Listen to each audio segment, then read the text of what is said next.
Folks, welcome to Engaging All Learners in the Middle Years, Session 2, Year 6. Um, I just feel like this is a place for us to come together. It's an affinity space.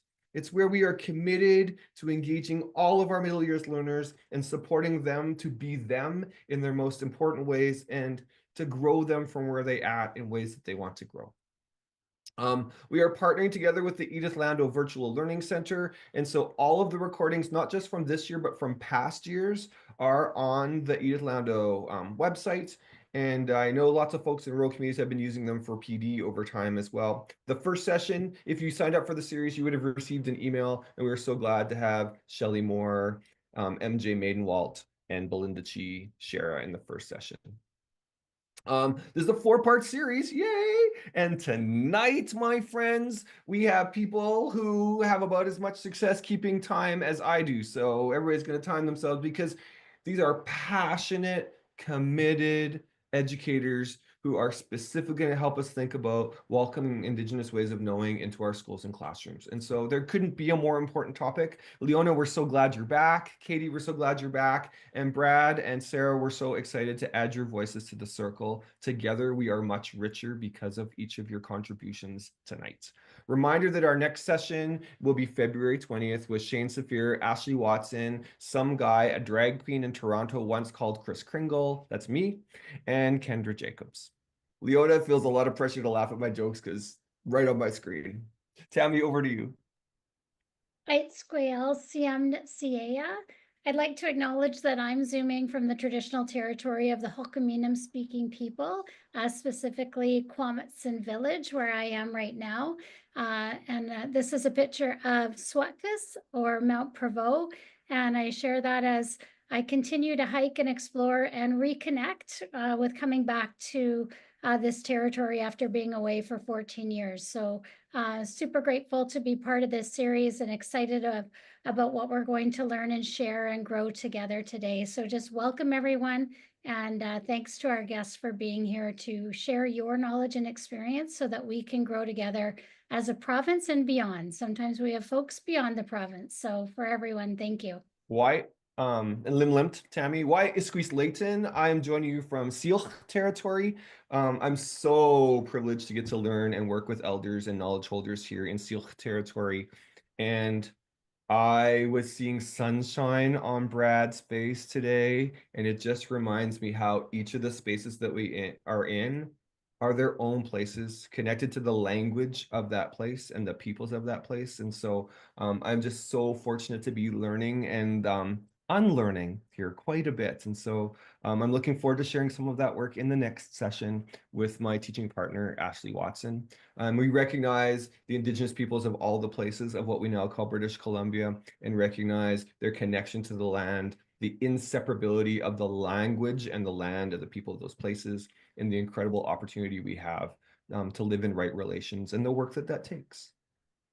I am super excited to introduce you to a friend of mine, Bradley Baker.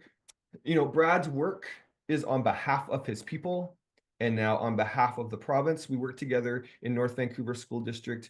And so I can only say that Brad lives his values and he leads with his heart.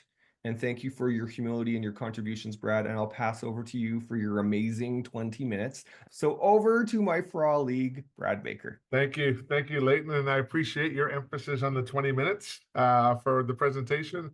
So first of all, I'm going to start in my language, so hot squall Tanoyap, OCMNCite, Solomokushaman, Oslohano Kameo, Chikamatoyap, Skohomish, Musqueam, and Tsleil-Waututh. And so I started off in my Squamish dialect, and I'm very proud to be a citizen of the Squamish Nation, and I carry the ancestral name of Sonamote that I share with my late grandfather and my father, Harry. And I stated I reside in the village of Oslohon, but I'm actually coming in from the village of Kumkamale, which is the original name of the city of Vancouver. And I'm sitting here in the beautiful offices of the Ministry of Education and Childcare, overlooking Cole Harbor to my village of Oslohon. And I'm grateful for the shared territory of the Squamish, Musqueam, Tsleil-Waututh. But probably more importantly, as a First Nations person, where I'm situated, I get to see the lineage, where my great-grandmother's lineage is from, called the village of Quakeway, which is to folks known as Lumberman's Arch. My great-grandmother was from there. My great-grandfather was from the village of Stopmas. I think part of what we hope to talk about in the next 15 or 20 minutes, and I know some folks have heard me speak before, I'm very passionate about having respectful relationships with Indigenous and non-Indigenous peoples. And I think that's where we talk about where we are in the province of British Columbia on the journey we are around truth and reconciliation is just to humbly respect each other where we are in our journey of understanding TRC, infusion of Indigenous knowledge, ways of knowing into your practice, because if we're not able to walk hand in hand and eye to eye with each other, we're just going to repeat the cycles of violence of not working together to make our education system better than it already is today. Because our ultimate goal is to make decisions today they're going to make positive impacts for future generations. And so, I like to reflect on my past as a Squamish person. Or we lived in longhouses like the one depicted on the photo in front of you, which is actually part of our Cheakamus Center, the North Vancouver School District up in the Paradise Valley area of Squamish, but also about, I'm going to tell you a little bit about my journey, but also why you hear me speak about my journey, reflect on your own journey in the education system in relation to truth and reconciliation. And also, I think it's important when we talk about the intersectionality of the four main themes I'm going to touch upon. Obviously, personal growth. All of us were, if you're my generation, I've been a teacher now for 32 years. I was never brought up within the public education system around Indigenous knowledge or Indigenous perspective. So my own personal growth, but also my professional growth are intertwined with each other, intertwined with the truth and reconciliation calls to action that are coming up to the 10-year anniversary next November when they were released, but also around professional standards. And I particularly want to talk about Professional Standard 9, about a commitment for everyone to understand truth and reconciliation, but more importantly, of where they're situated, their schools are situated when we talk about distinctions-based. And a lot of the work that I do around personal and professional is, and TRC and professional standard for that matter, is based on four pathways. As a Coast Salish person, we talk about four house posts that really bring strength to me as an individual. So everything I want to do is in four is to make sure that I have a balanced life, along with my open mind and an open heart to move forward. But not only is it important to have an open heart and open mind in the work that we do, is you have clear eyes to see what's in front of you, but also, have open ears to make sure you listen before you talk. And that's very important as we move forward. So I have several questions through my presentation. The one I'll put in the chat at the very end is the one that, I hope you'll be able to respond on, but is, how do we know we're making a difference when it comes to truth and reconciliation, right? And I think that's the question we ask each other, myself and others, on a regular basis, because I truly do believe we've moved away from a checkbox in the province of BC. And so how do we continue to strive for going beyond the gap, as we say, to continue on the methodology of moving past the checkbox, but also where it becomes a mainstay in everything that we do within our structures as an educator, but also within the system itself. And I think that's where we talk about the role of understanding, validating, and valuing Indigenous knowledge. And so when we talk about that, it's a continuum of knowledge that we have to understand where each other are on their own pathway. And I use this example that we used in North Vancouver in the year 2013. So this is a rubric that is 12, 13 years old, but it's a good framework to use, because we talk about awareness to develop and acquire and action and advocacy. Ultimately, all of us want to be in the last column of action and advocacy for Indigenous peoples, Indigenous knowledge, and Indigenous ways of knowing. But we're also well aware of, in the province of BC, through structures of society, that not everyone is in action and advocacy. So how do we support folks to move down the continuum from awareness to action and advocacy? And that's where we talk about respectful relationships. And I think that's probably one of the most important part is, if you're lucky enough to listen to the authors of The Valley of the Birdtail, we don't want to demonize folks that are not where we are in our journey of truth and reconciliation. We want to walk side by side with them. And that's why I use the term chen chen sway, to ensure that we lift each other up to the good, the bad, and the indifferent. So when we talk about methodology, it's going into conversations like this. And I'm grateful for Leyton and Tammy for the invitation, because my folks, as other Indigenous folks, have used conversation as a form of methodology since time began. And the more we're able to have conversations like this and be open and honest with each other and ask each other difficult questions, that will continue to drive the system towards systemic change, where we are removing the barriers of success, because the decisions we make and the opportunity we want to provide learners, because every decision we make is for learners. Obviously, we want to continue to learn ourselves, but the decisions we make are to enhance the opportunities for equitable education for every learner, and probably more importantly for me in my role as the superintendent of Indigenous education in the province, is to ensure Indigenous learners have the same opportunities every other learner in the province of BC. So questions lead to data. And I think the important part of, Shane Severe's work with street data, which is a very dominant book within many districts, is how do we use data from educators? And I use the term settler educators in the work that I do around infusing Indigenous knowledge in their practice. So we work with data from educators to get an understanding where we have to make changes in policy, make changes in curriculum, but also what types of supports we need to provide educators to have a thorough understanding. So these are two questions that I conducted in my own research that Leyton mentioned in his introduction during my doctoral work and part of is gaining a stronger understanding of the experiences of educators in engagement with Indigenous knowledge. And that's a question for all of us. I ask myself that question every once in a while. What experiences have I had in my own 32 years of being a teacher? And then obviously the second question that I asked folks was the incorporation. How did folks incorporate knowledge and ways of knowing into their practice? Because experiences is different than incorporated into your practice. And we can go through multiple Pro-Ds like we're doing today, the 6 professional day that every school district must have within their school calendar. But how do we transpose that knowledge through professional development to actually making a difference to learners in the classroom? And those are two questions that I pondered within my own research. And also lead into a third or fourth question within my own research is, what contributed to folks' resistance, challenge, successes, and obstacles? Because I reference my educational upbringing, 32 years ago, I started teaching in my own post-secondary work.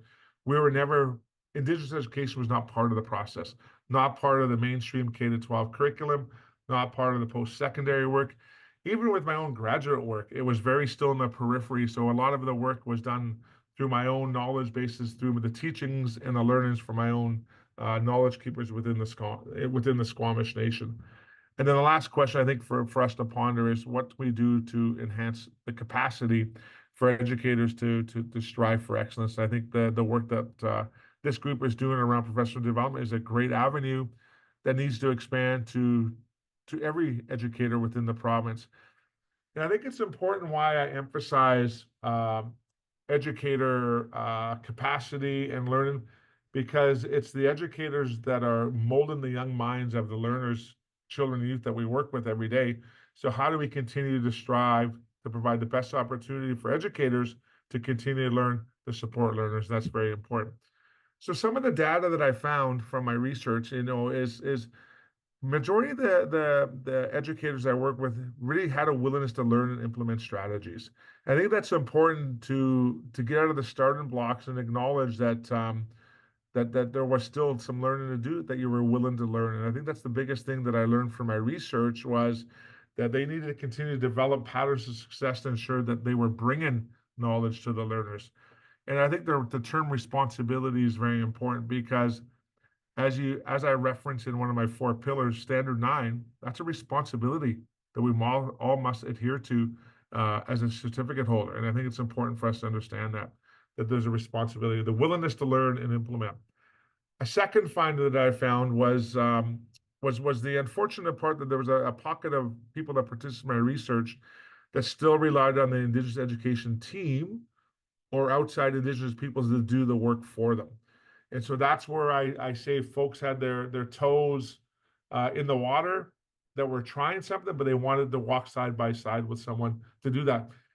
And this is not a failure. It's not a wrong, but hopefully the folks that responded in my research to this way, that eventually they would move into the first category, where they were action oriented and advocates of doing the work themselves. But this is a starting point where folks were at least attempting to try to do something, but still a little bit afraid to make a mistake.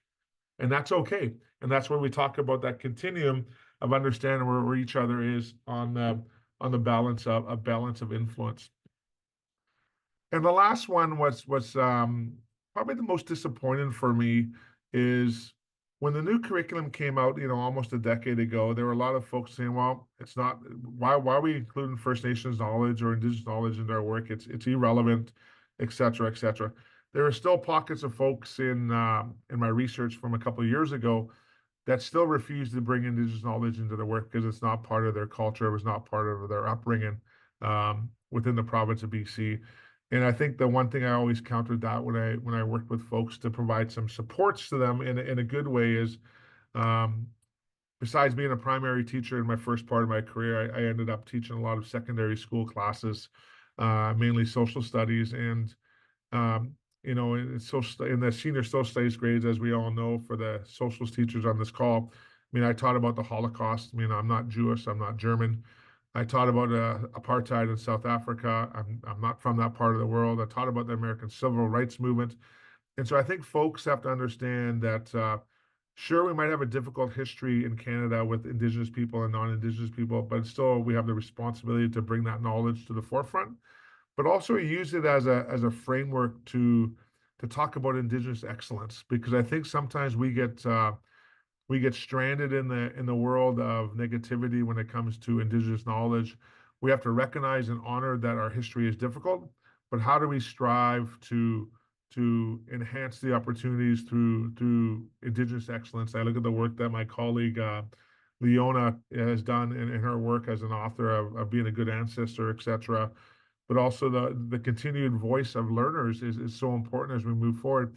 So once we get through that brick wall, if we want to say that, of that we're in this together, this fear, reluctance, and racism will eventually teeter away, where it's no longer going to be a factor within our education system, because people are going to be in the action and advocacy role. So that's important to acknowledge it, but we have to move forward.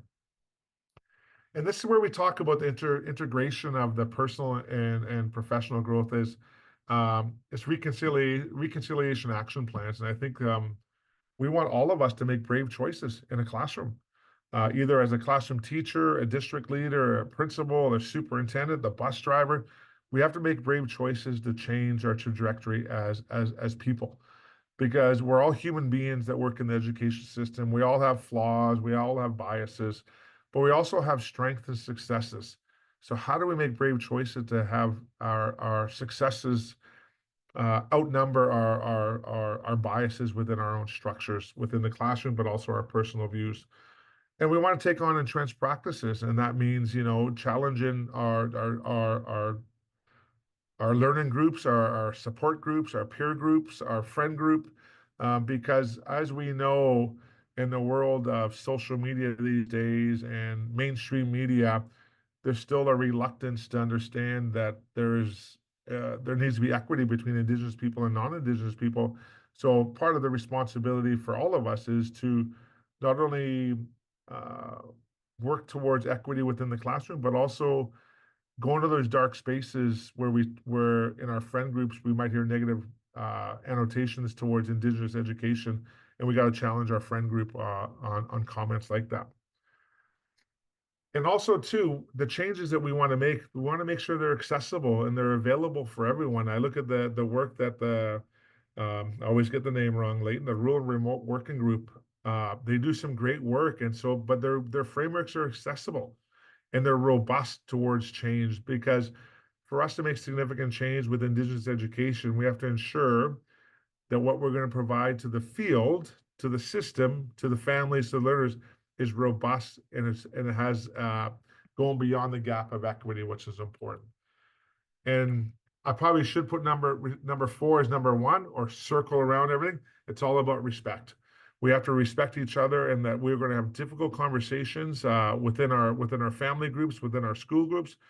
But the reason why they have to be respectful is because we want to challenge each other. We have to do better.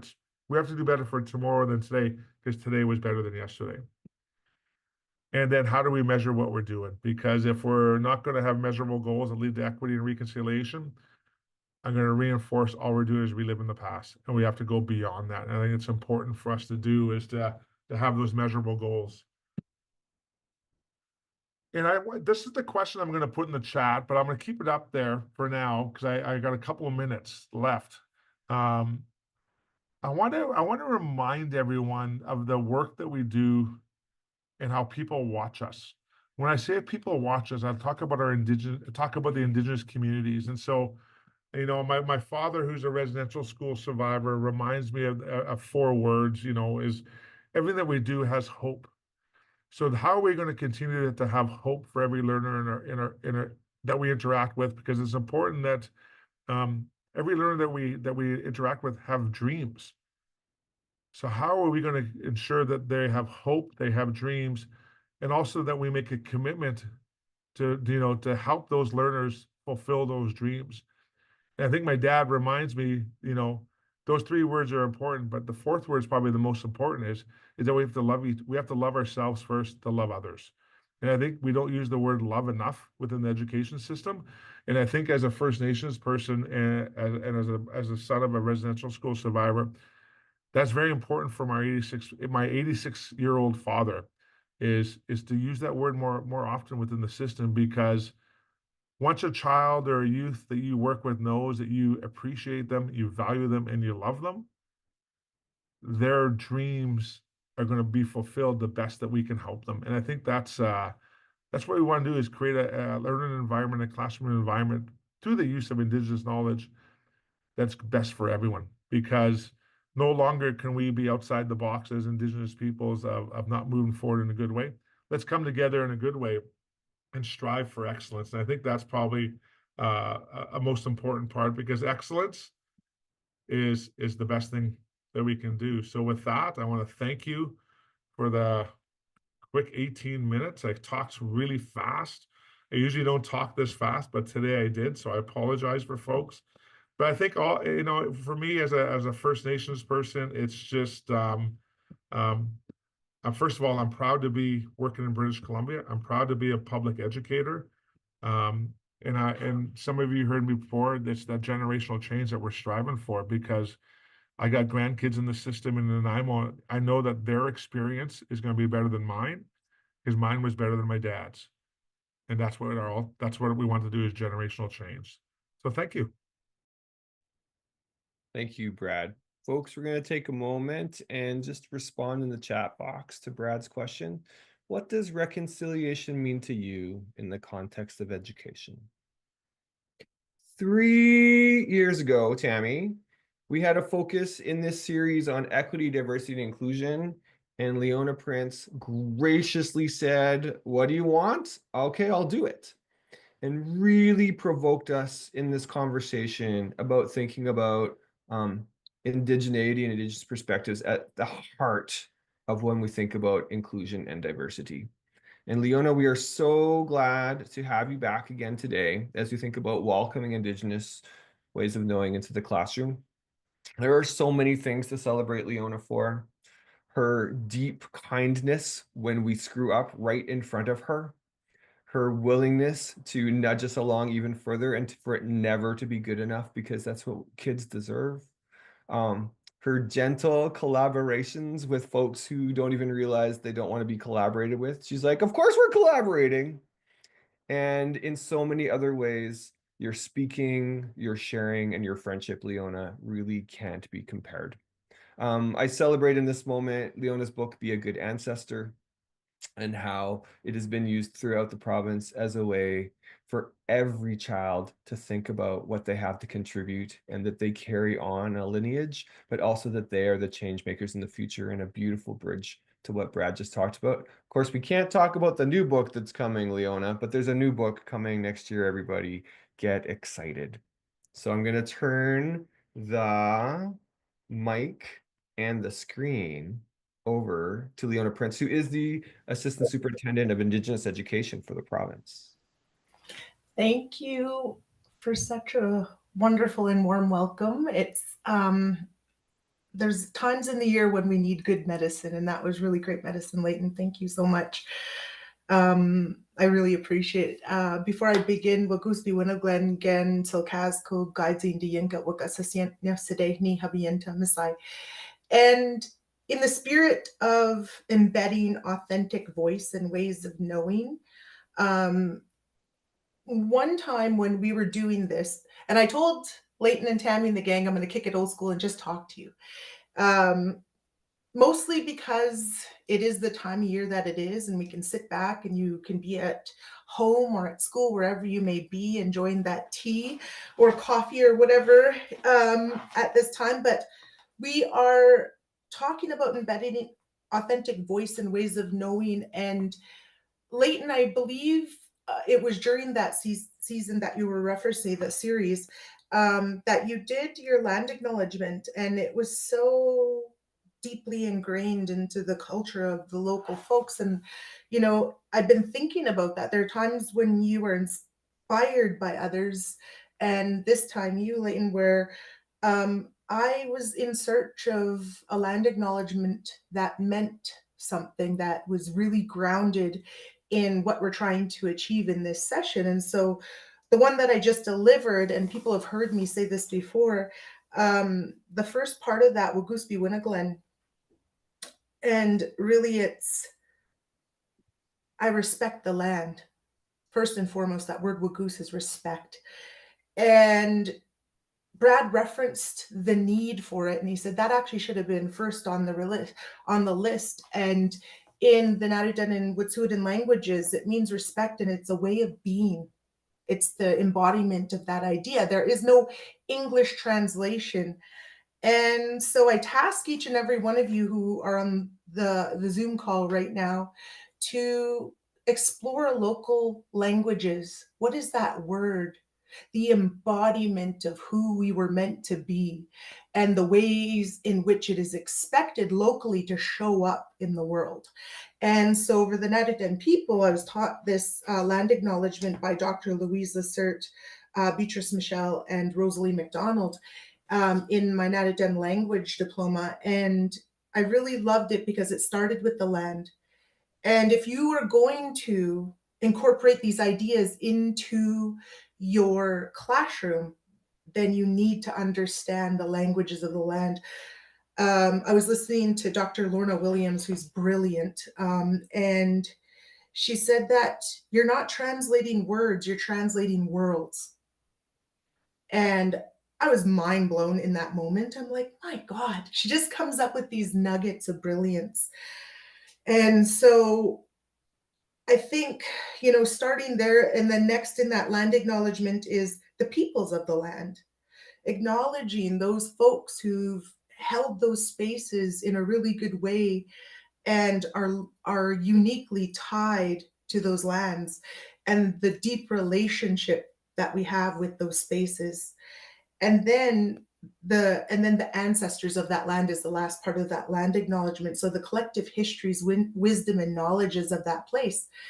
And so, you know, in pursuit of that, if you're thinking about how am I doing this authentically, lessons are everywhere if you listen. And so I really appreciated when Brad opened up with, if you just listen, you know, the lessons are there. You can't fill a full cup. You know, we need people to come and listen wholly.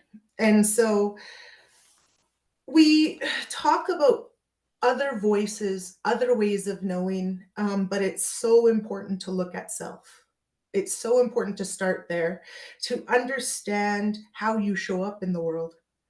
If you don't understand that, you can't show up for other people. Absolutely not. You have to be comfortable with who you are. You have to confront some of the things that may be a part of your upbringing. You know, unlearning is just as sacred as learning. And so let's give ourselves permission to do that.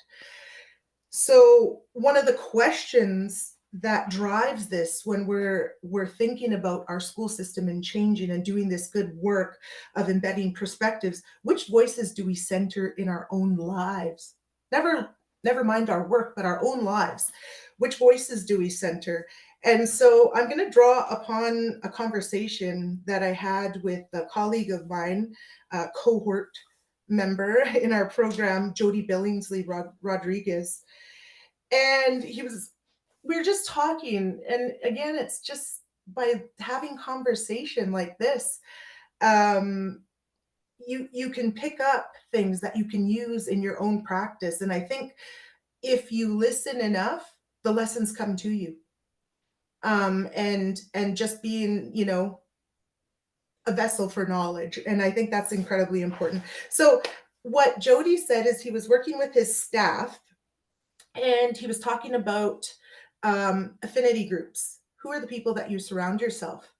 And he did this activity with me, which I really appreciated. And he said, who are your 10 most trusted people? And I laughed and I'm like, 10? Geez, that's a big group. Most trusted people, 10? And I sat there and I was like, and you know, what's the new thing? We listen and we don't judge. So I was like, I told him, I said, I have 7 for you. I have 7 people.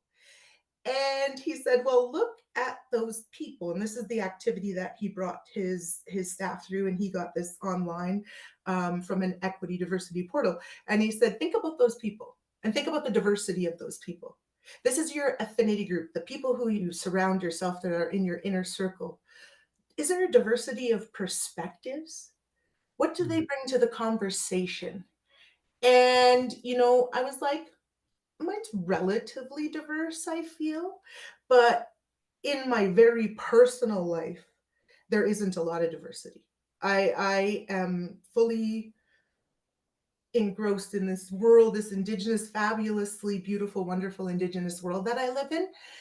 And I told him, I was like, well, if you don't have a diversity of voices, then you're essentially in an echo chamber.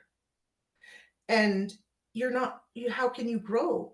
I mean, it's not, don't get rid of all your friends. Like, please don't do that. But it's a layer of awareness and consciousness that we need to do that self-work with, and to know what we're surrounded with. That helps us see ourselves in our truest form, right? And so it's just that level of awareness. It doesn't mean it's bad or negative. What it means is that we're becoming, you know, hyper aware if we're going to do this work, and that's what it requires. And so after looking at self, and that's probably the hardest work, and requires a lot of time and is ongoing and continuous throughout our life, is to look at self. We're evolving, growing individuals. And if we're doing this work well, then we will progress along and change and have to check and recheck who we are at all times and how we show up in the world. So when we think of others, I think of the work that my friend and research partner, scholar extraordinaire, Dr. Dustin Louie, had done together with the youth, knowledge holders, and community members from our own territories, the Dakef territories. Well, we're kind of into Natick and Wet'suwet'en territory. And what that means, how, you know, I think about that because I come from a very specific perspective and I'm very aware of that. And so when we were tasked to do this, to reach into our own communities and to listen to those voices and to internalize them, and sort of, we did this thing in a paper that we wrote, we called it Dakef Oral Analysis, because we found that we had to let it land in our hearts. And I say this often because it was truly difficult work. These were, as Brad said, these were describing, and one of my youngest is still part of this system here. These are the stories and the voices of my daughters, my son, my nieces, my nephews, all my cousins. Like, I have tons of family in these territories.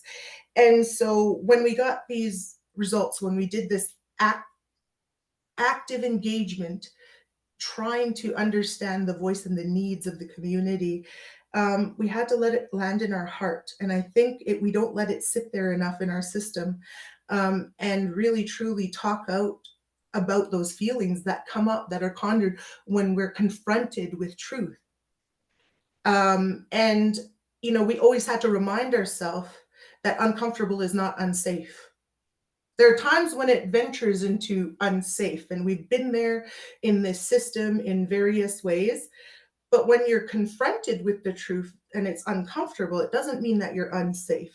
It means that there's some work that needs to be done. And when you let it sit there long enough and you have your feelings, and, Brad talked about love. See, we don't express enough. We're kind of taught to be, objective and almost clinical and analytical in this work, but really we are ignoring our humanity. If we're going to work on self, we can't ignore our humanity. That's silly. And so, once we did that involved work of listening to our folks and really having it land, then we were able to kick it up to our minds and then analyze it and then come up with solutions based on the needs of community. And this is the interesting piece. When you listen to community voice, you'll hear things and it stays with you. And so recently I was at one of the 6 days in a district, and there was an elder named Terrence, and he was on a panel, and everything he shared was quite amazing. And the one thing that I'll share with you is that we were talking about, and I presented data just as, we always are tasked with. That's our measures. Our measure is this, statistical data. Thankfully, through the work of others, we're bringing in, stories as data as well. The work that Shane is doing, right? And what he said was, whose definition of success are we using? Are those data points the definition? Because then that is not bringing in authentic voice. And I was like, my goodness. And he said, why are we not in a system that is then striving to have a community definition of success with those data points and somewhere meeting in the middle? Because that would be a holistic look at that child. And, I'm going to put it in the chat. I just published my 2nd episode of my podcast yesterday. In there, and I was so glad that he said it. I went back, because sometimes when you do these things, you don't really know what you say. I probably won't even recall everything I'm going to say here. And so I'm happy it's being recorded. But I was so happy because now I could say this publicly. Dustin very quietly says something so brilliant. And I read it in a paper that he wrote. And I geeked out about it and called him and told him how brilliant I thought this idea was. And in there, he talks about relentless incrementalism. Oh, I've been sharing it out. And now that it's publicized, I can share it out quite publicly, because now he said it publicly. This idea that in this process of trying to achieve what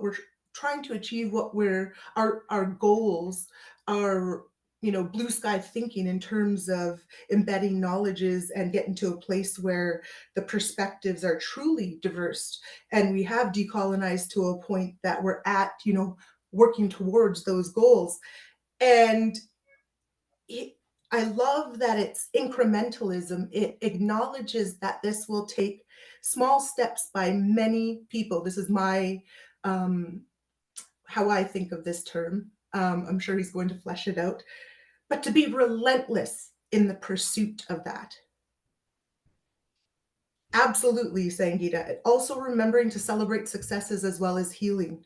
And so I love this idea that it can be small steps, but we have to be relentless in our nature. And we are so fortunate to be in this province where that is a possibility. You go to other jurisdictions, even in this country, and Indigenous education does not look the same. We have warriors out in education who've been fighting for our kids for a very long time. And the position that we find ourselves in this province is due to that work. My position with the ministry doesn't exist anywhere else in this country. That tells you a lot. And so I think our incrementalism, and sometimes those are massive steps we've seen with the legislative changes in the last year, have been relentless. So let's do that work together. So the other piece of this in the question is, how do we embed authentic voice and ways of knowing? And I say ways of being and knowing. Which knowledge systems do we value? That's the question. Which knowledge systems do we value? And we know what the answer is, because we're working to counter those pieces. And I can't say it as, I can't say it as maybe eloquently. Well, no, I'm not going to do a service to myself, but as fleshed out as my friend and colleague Dustin did. But right there is the podcast. But he talks about whose knowledge systems do we center right now? And how can we get to a place where we hold up the knowledge systems of others? That's also a part of this work. If you are authentically embedding these pieces, then all of these knowledge systems should show up together in a way where they were honored, and there's that word again, respected. And so I think it gives us great food for thought in the ways in which we are complicit in this system. And that's, again, that self-work, but it's also looking at the systems in which we work in. So the other question is, how are we incorporating Indigenous voices into our planning and pedagogy in order to bring out brilliance in our youth? And Leyton alluded to this, but my sister and I have written another book. I feel like it's a follow-up to Be a Good Ancestor. Our job in this system is to help our kids remember who they are. They come to us with generations of knowledge. If trauma, resilience, all those things can be passed down genetically, why not knowledges? There are knowledges that I have access to that I speak of that I don't even know where they came from. So it has to be that lineage of greatness. I will explain one part of the book, the last two lines actually, and it says, "We are the children of chiefs. Remember who we are." And it's going to be a large task for our communities to have us remember who we are as a whole. But I want educators to also be our partners in this work. And you're not bringing knowledge to these children. What you're doing is drawing out greatness. It's in there. How else do Indigenous children, when they enter kindergarten, outperform any other demographic in science at the earliest of ages? There's a wealth of knowledge there waiting to be tapped into. Our children say the most profound things. And our job is to take who they are and bring out those gifts. And when we do it in a way that honors who they are and they see themselves reflected in the environment, that's when we know we've hit the mark. And so how do we do that? That's the question we're asking today. And how do we do this in a non-shaming way? We have to be reminded that our communities, my families, my nation, we're also on this journey with all of the other citizens of this country. There seems to be this maybe a belief that we have this great understanding of our histories, that we are aware of everything that went on in this country. And I know that I know that's not true necessarily. When I was growing up, if you're thinking about your embedding perspectives, I think you need to have, as educators, need to have an understanding of the perspectives that you're trying to incorporate. And one of the things that, as allies and people who work alongside our folks and want to do the best work possible, I think there needs to be a level of awareness that we're on the same journey. We don't have as much access to the truth. And so in these exercises of truth telling, as much as, you know, people from other communities are confronted with it, we are too. We're like, oh my goodness, that happened, that, or it's confirmed. And so I think we need to be gentle with ourselves and we need to be gentle with others, but let's go and in the pursuit of relentless incrementalism, be on this journey as a collective, not in front, not behind, alongside, listening and learning, as Michelle said in the chat. One of the ways I think, and I haven't talked about this extensively, I do in a chapter of a book I'm writing, talk about the languages of the land. Let's bring Dr. Lorna Williams back into this space. There are so many embedded teachings and lessons from the languages of the land. If you want to know who we are fundamentally, one of the ways in which you can do that is to learn a bit of language, listen to those stories, and think about the diversity of perspectives that folks are bringing to the table.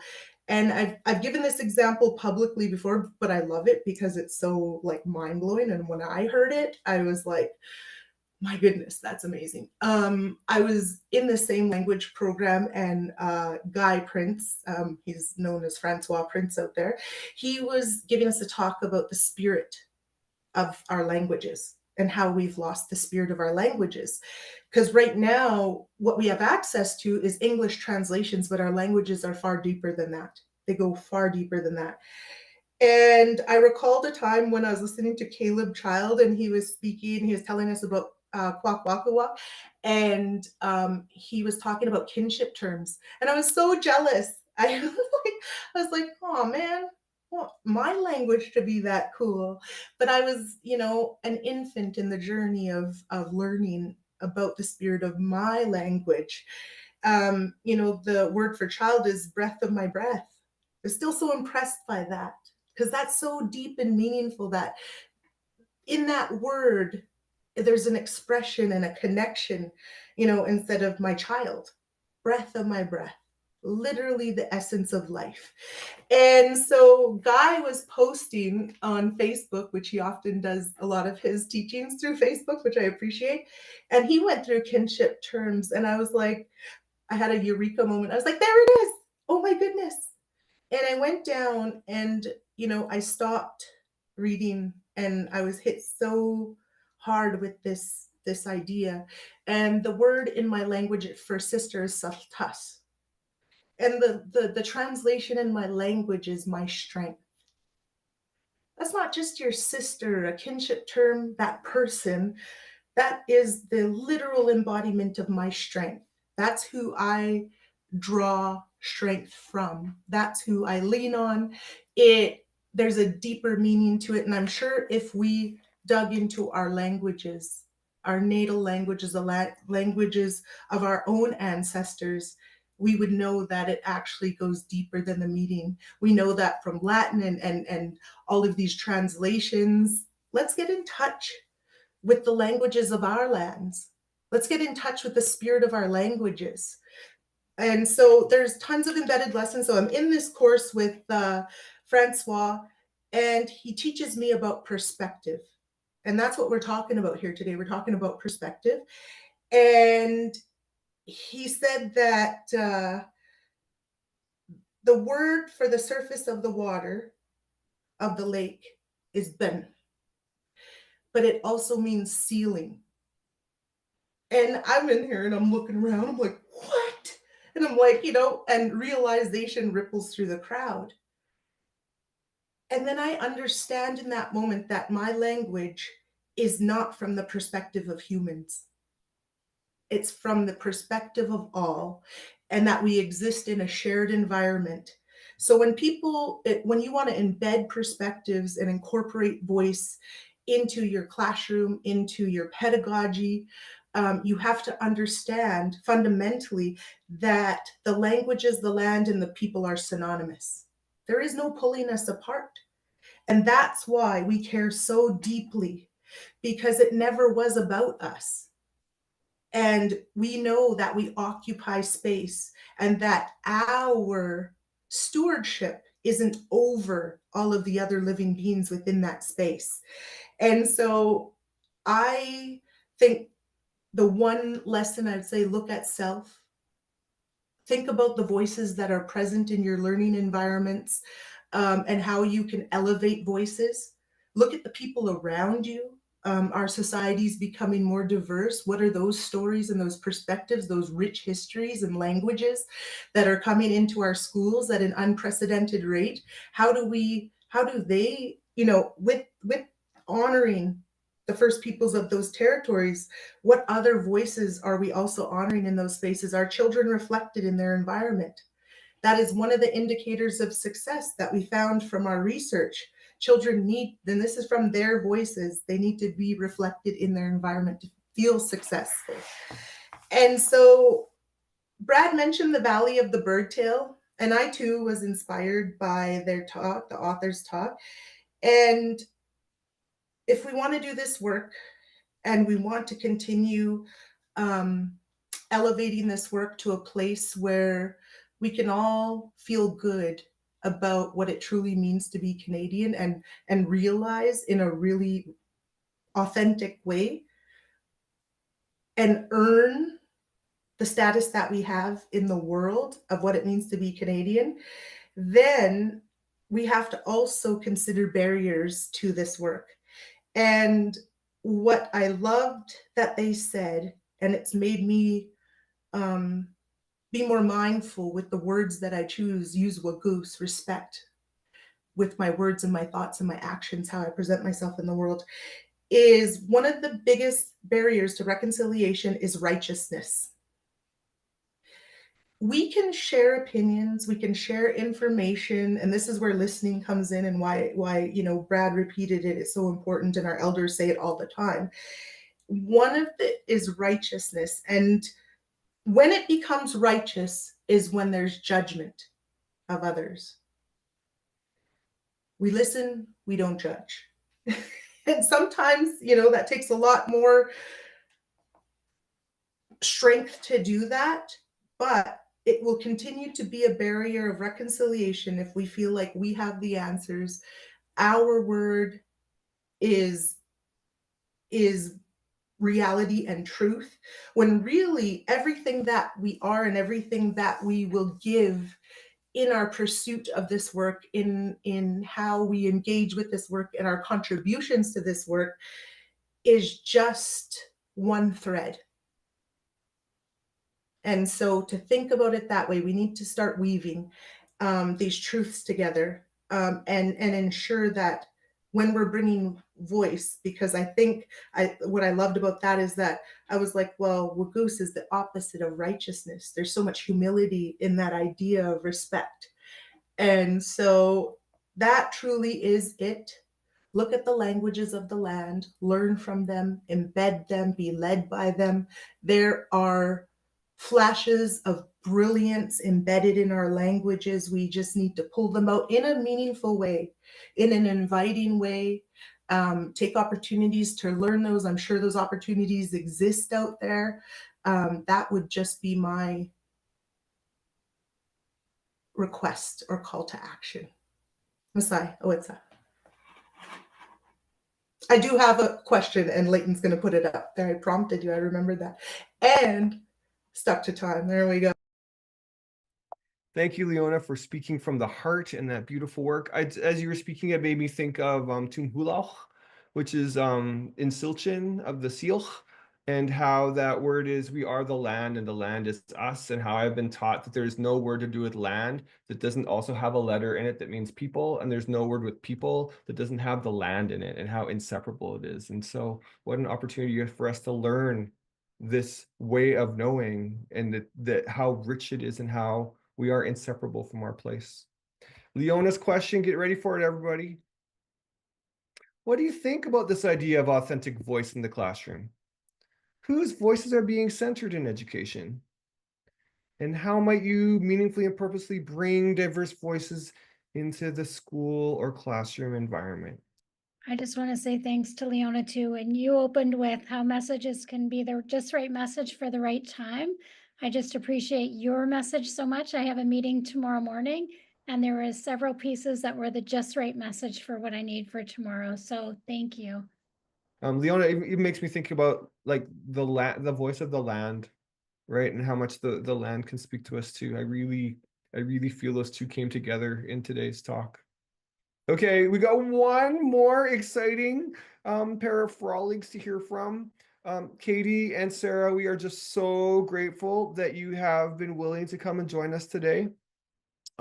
Katie is the district principal of Indigenous Education in School District 69, which is Qualcomm Parksville. And Sarah Elson-Haugan, I hope it's Hagan and not Haugan, but you'll tell me, is sometimes the district helping teacher in Indigenous Education and currently an acting vice principal again, because we all step up to do that work. Katie and Sarah working with you last year was such a delight as we thought together and learned together in classrooms, and how you brought the voices of elders and knowledge holders into the work, really modeling what we're talking about today, doing the work together. Or as Leona said, we're all on the journey together. Over to you, Katie and Sarah. Thank you so much, Leyton. Sarah and I were just saying, we don't actually know how to follow Brad and Leona, but we're going to do our best and share kind of the practical ways that we've been trying to do exactly what Brad and Leona have been sharing. So really grateful to be here with you. Ait squel, siamna sietya, anthapa Katie Marren the squish, Tanitsan at Qualicum, Quamloch at Treaty 6 Territory, Treaty 1 Territory, Ireland, England. Good day, my respected friends. My name is Katie Marren. I live in Qualicum and my roots are from St. Boniface, Manitoba, Edmonton, Alberta, Ireland, and England. I'm a member of the Métis Nation of BC. I Quanasilam Nala. It's really good to see you all. Sarah and I are both very grateful to be coming to you from the shared territory of Qualicum and Snunnawas First Nations. Before we share this work with you, I would like to have an opportunity to just tell you a little bit about my story. Sean Wilson, Cree academic from UBC, says that all knowledge is relational. And in order for me to share knowledge with you, I must establish a relationship to that knowledge. My primary influence for this work is my grandma on the left-hand side, Marjorie Littlejohn. She was taken from her home at 2 years old and raised by a European family. She grew up resentful, bitter, and refused to share any of her Cree Métis background because of that pain. I come from a family of 7 children, which meant that I had to learn to fend for myself and exist with very many different personalities. And for those of you, and there are some of you out there who know my family, you know that this is true. My husband, down below, he works for Kikatla First Nation Environmental, and even though he works in a different sector, he has the same mindset as I do and comes to the work in the same way. On the right, the work I do today is working with local First Nations. You can see Chief Michael Rakalma there, and just to support Indigenous success here in Qualicum School District. In the center, you see a picture of the most beautiful gift in my world, my son Jacob. And there's a picture on top of myself when I was younger, and I was this, this tiny, sweet little thing. I was wearing clip-on earrings and dresses and all the things, and everyone was like, "Oh, she's so sweet," until I perceived injustice or something that was unfair, and then I became fierce, and it gained me the nickname of Katie Kaboom. And there was a cartoon when I was young called Katie Kaboom. And as Shane's on this call, and she's trying to help me to embrace this part of myself. And, I'd like to say that I have outgrown this, but I have not. Tammy's saying no. But I'm trying to channel it into making change. So it is with this story that I come to you today. I'd squel, and Sarah Nisquish. So I'm so happy to be here with all of you. On the screen, you can see a bit of my story and who I am. I come from the land of Treaty 8, the Daneza people, And that's where I was born and raised. And I was so fortunate to grow up in a school, in a place, a home that celebrated indigeneity and the brilliance that came from that. And that was under the guidance of Pat Jensen. And so Brad Baker actually spoke at our very first curriculum implementation day when I was a baby teacher as the Indigenous support teacher up there. I'm the mom of 2 beautiful children. My family is blessed to be both from Northern Ireland and Newfoundland and Labrador. You can see the picture of my grandfather reclaiming his life as an Irish sheep farmer, which he did when I was a baby. And then my grandparents' tombstone from my dad's side. My dad left Newfoundland when he was 15 and refused to acknowledge culture or identity from there. And so as a result, I don't have any pictures of my grandparents. I'm in the process of reclaiming that piece of who I am and that piece of who my family is. And through this work, I get to embrace that every single day. Finally, I started the process of working in Indigenous education about 12 years ago. I remember going upstairs to my principal's office and saying, yeah, I want to be your Indigenous support teacher. And he looked at me and questioned why I was coming to that realization. And I gave him a long list of reasons as to why I should and could and would. And kind of like Katie, when I see injustice, I make sure that I want to step up and make sure that that equity is met.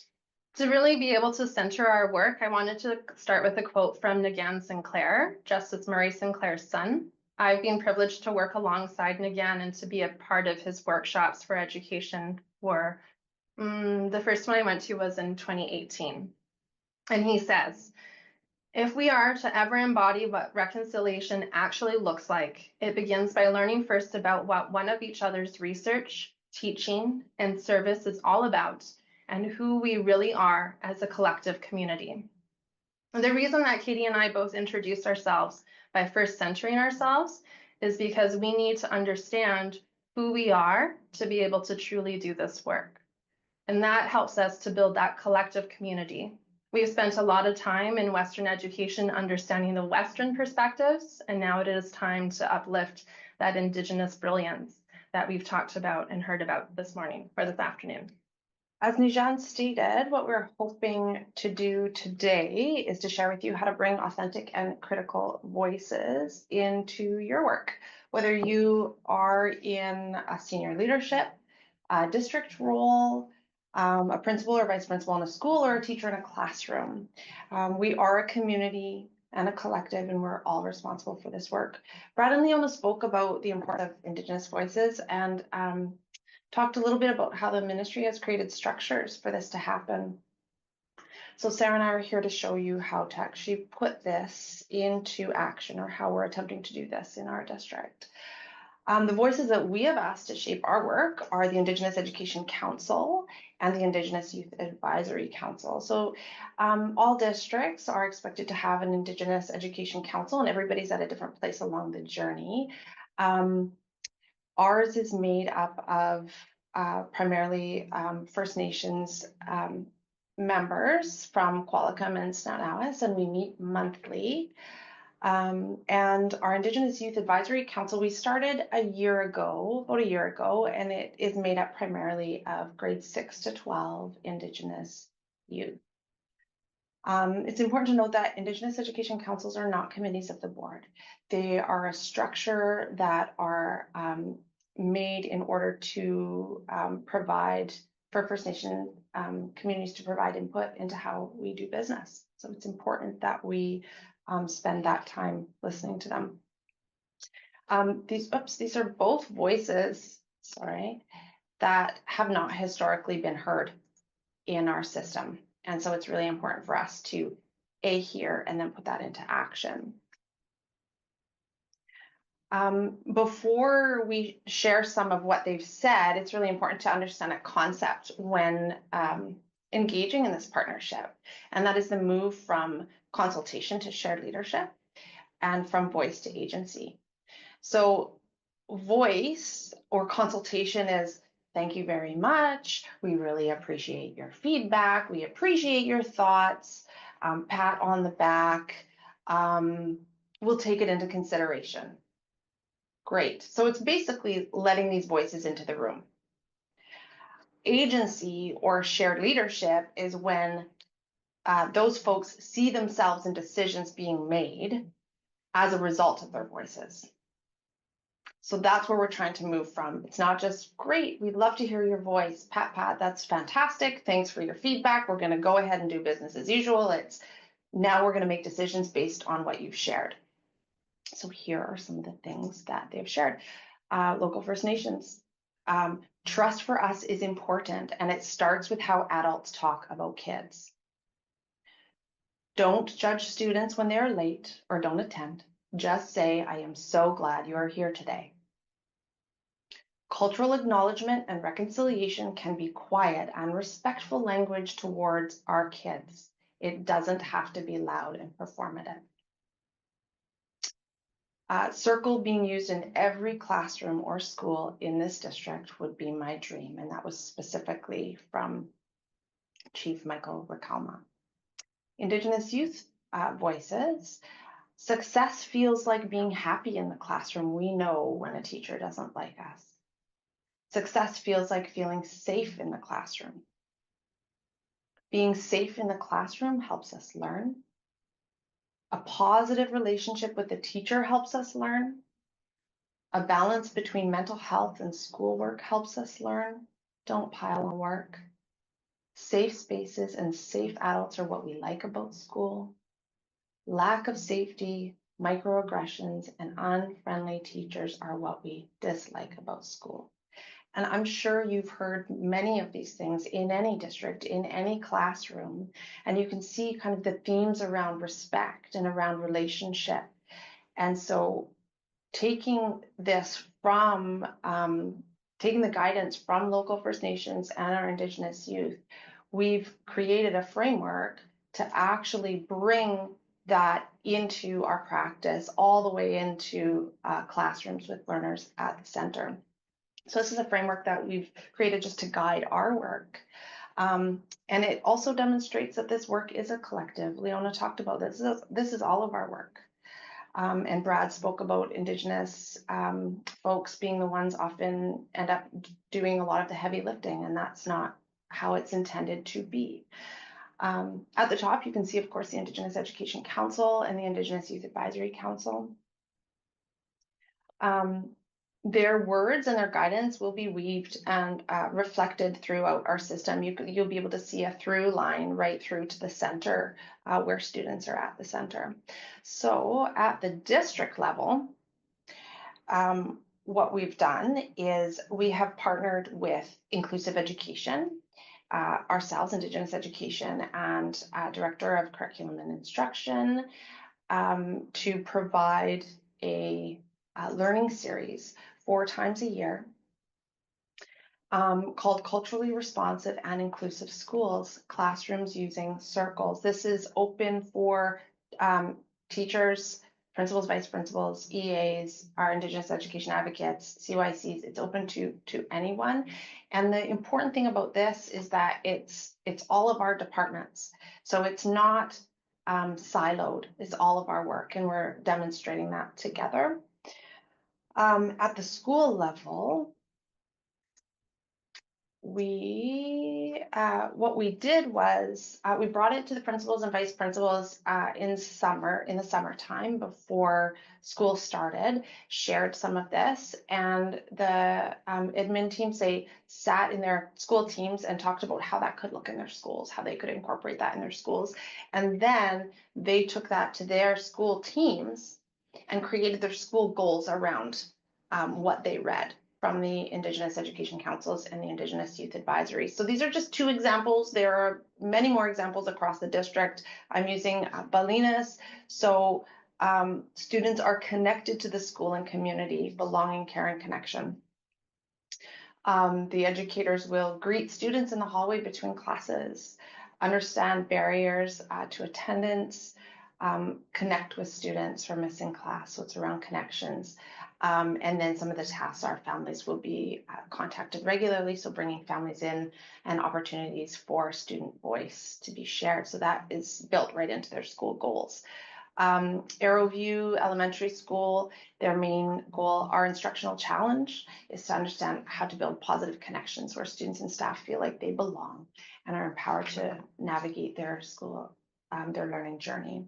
So that's an example of how this guidance has informed then school goals across our district. And then moving next into classrooms, I'll just pass it along to Sarah, who's been doing a lot of that work at the classroom level. So before we can talk about this work in classrooms, it's also super important for us to, again, land ourselves with the why question. We know statistically, and research has proven time and time again, that if we enhance classrooms by inviting Indigenous ways of knowing and being and learning into spaces, that it's good for all learners. It's not just good for the Indigenous learners. This is good work that enhances and really helps to uplift minority voices, as well as bringing different perspectives into the space. So how can truth and reconciliation be integrated into the classroom? Again, leaning back to the conversations we had before Katie and I started our part, both Brad and Leona make reference to this.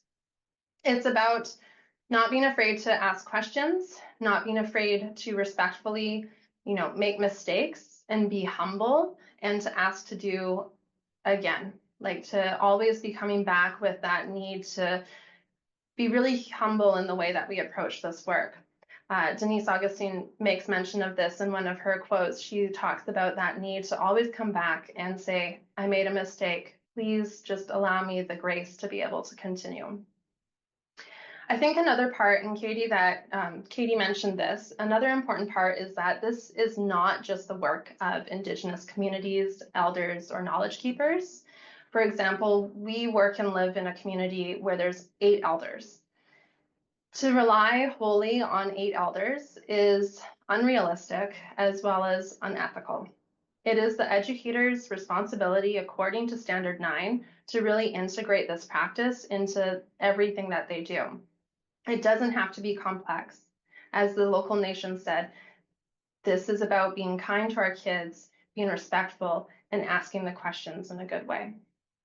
If we expect students to be learning through mistakes, then we best be ready to do the same. So what does it fully look like?